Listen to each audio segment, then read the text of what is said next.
Mario Dumont. De la musique aux oreilles. L'arrivée de Soraya Martinez-Ferrada qui, semble-t-il, a soulevé des inquiétudes parmi les cyclistes. D'ailleurs, il y avait, nous dit-on, des petites affichettes là, le long des pistes cyclables posées par Projet Montréal pour dire réélisez-nous là, parce que si vous votez pour quelqu'un d'autre, les pistes cyclables sont menacées. Mathieu Murphy-Perron, cycliste 4 saisons, militant pour ce qu'il appelle la mobilité douce. Je ne sais pas ce que c'est, il va peut-être nous l'expliquer. Mathieu Murphy-Perron, bonjour. Bonjour Mario, ça va bien? Ça va très bien. C'est quoi la mobilité douce? C'est tout ce qui n'est pas l'automobile? La mobilité douce, c'est ce qui nous permet de se voir plus facilement entre voisins. Moi, quelque chose que j'aime bien quand je prends une marche, quand je suis à vélo, c'est ma capacité de pouvoir dire bonjour aux gens, dire allô s'il y a un chat débarqué de mon vélo puis aller le flatter. Chose qui est difficile en voiture. La voiture a ses utilités, mais on peut se dire qu'on est plus enfermé dans notre bulle quand on est en voiture que quand on est à pied ou en vélo. Bon, avez-vous peur de l'arrivée de Soraya Martinez-Ferrada? Non, pas plus qu'il faut. Vous savez, Soraya a mené une campagne quand même assez habile. Hein? Elle savait très bien qu'il y avait une certaine grogne, une certaine colère contre les infrastructures cyclables. Contre les infrastructures cyclables, comme on voit dans toutes les villes. N'importe quand qu'on commence à changer les habitudes quotidiennes, les gens vont toujours avoir une certaine réaction, puis finalement, à s'ajuster. On peut parler du rêve Saint-Denis qui allait supposément détruire la ville et détruire la rue Saint-Denis, et finalement, ça semble pas trop être le cas. Fait qu'elle a lancé certains messages. Quand elle a eu sa conférence de presse, elle avait un garage derrière elle. Mais je le voyais bien dans ses propos et le fait qu'elle corrigeait toujours ses candidats que c'est-tu vraiment la candidate qui va être anti-vélo? Je pense pas qu'elle va être pro-vélo. Je pense pas qu'elle va développer le réseau cyclable de la même façon que l'administration Plante l'a fait. Mais je m'attendais pas nécessairement à un grand démantèlement non plus. Parce que sa promesse, c'était un audit. Donc, un audit en termes plus simples, une espèce de révision générale de toutes les pistes cyclables. Et finalement, hier, elle a remplacé ça. Les évaluations sont déjà faites à l'intérieur, à l'interne de la ville, fait que j'en ferai pas d'autres. C'est quand même, je trouve ça insultant pour la part des personnes qui ont voté pour elle, possiblement pour cette raison. Moi, je fais du contenu en ligne, puis une des premières vidéos que j'ai dit aux gens, j'ai dit, écoutez, là, si vous détestez vraiment les cyclistes, si vous me détestez, si vous trouvez qu'on n'a pas de bon sens, votez pour Gilbert Thibodeau. Gilbert Thibodeau, c'est votre gars. C'est pas Soraya Martinez-Ferrada. Soraya Martinez-Ferrada, elle va pas développer le réseau de la même façon que Craig Sauvé ou Luc Rabouin l'auraient fait, mais elle va pas tout détruire non plus. Mais il y a plein de gens pensant stratégique, qui ont dit sûrement c'est elle qui est la plus anticycliste des deux partis principaux. Mais là, ils se sont fait leurrer un peu. Je trouve ça est-ce vraiment... que c'est être anticycliste que, tu sais, t'as les cyclistes et les pistes cyclables, mais de voir un parti qui, idéologiquement, Henri Bourassa, Hochelaga, met-en partout, à gauche, à droite, rajoute-en, les commerçants en veulent pas, les gens disent non, t'écoutes pas. Il y a une impression que Projet Montréal, c'était idéologique. Là. On y allait à fond la caisse sur les pistes cyclables. L'argent allait là. On n'avait pas d'argent pour d'autres choses, mais ça, on en avait tout le temps. Non, je vous vois réagir, là, mais... Ben, je trouve ça drôle parce que je trouve que le discours est un peu exagéré de façon générale.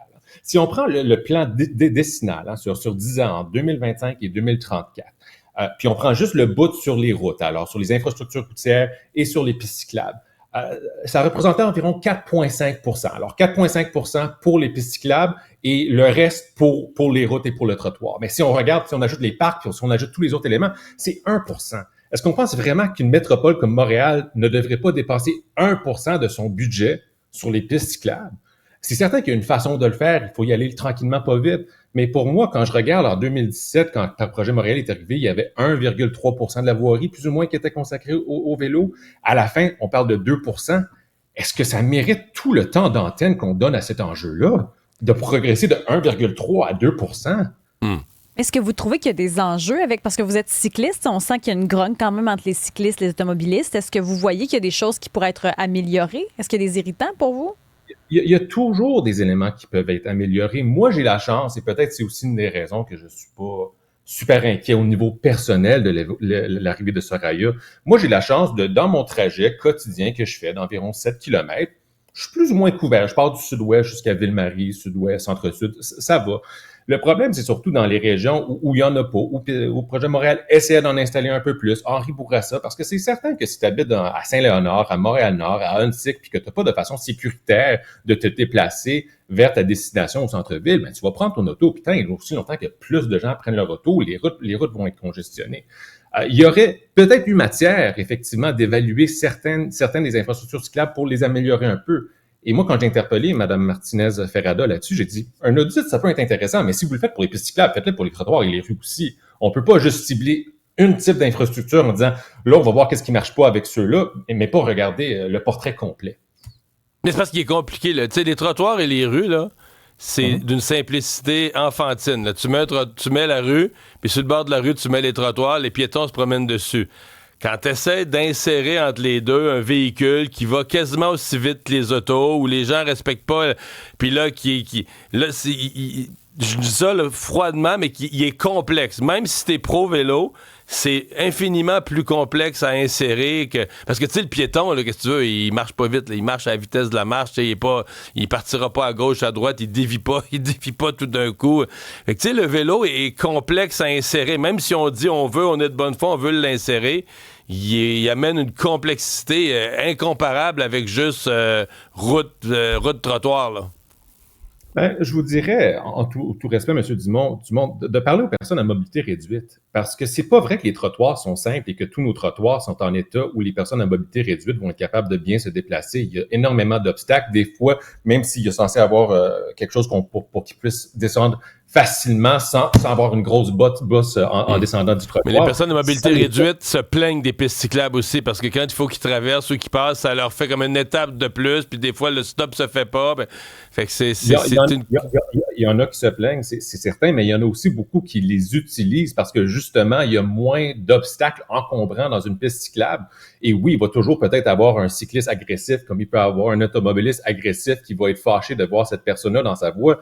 Mais moi, dans mon quotidien, quand je vois ça, la majorité des gens ralentissent, donnent l'espace nécessaire pour dépasser et continuent sur leur chemin.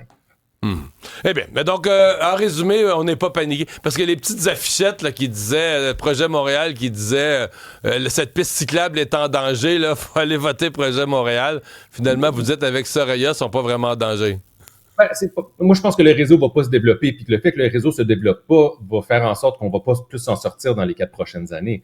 Moi, qu'est-ce que j'ai dénoncé beaucoup pendant les élections, tant du bord de Projet Montréal que d'Ensemble Montréal et que d'Action Montréal, je trouve qu'à Montréal, depuis 2021, j'ai peur que maintenant, chaque élection qu'on va avoir, ça va être un fucking référendum, désolé pour mon langage, ça va être un référendum sur les pistes cyclables.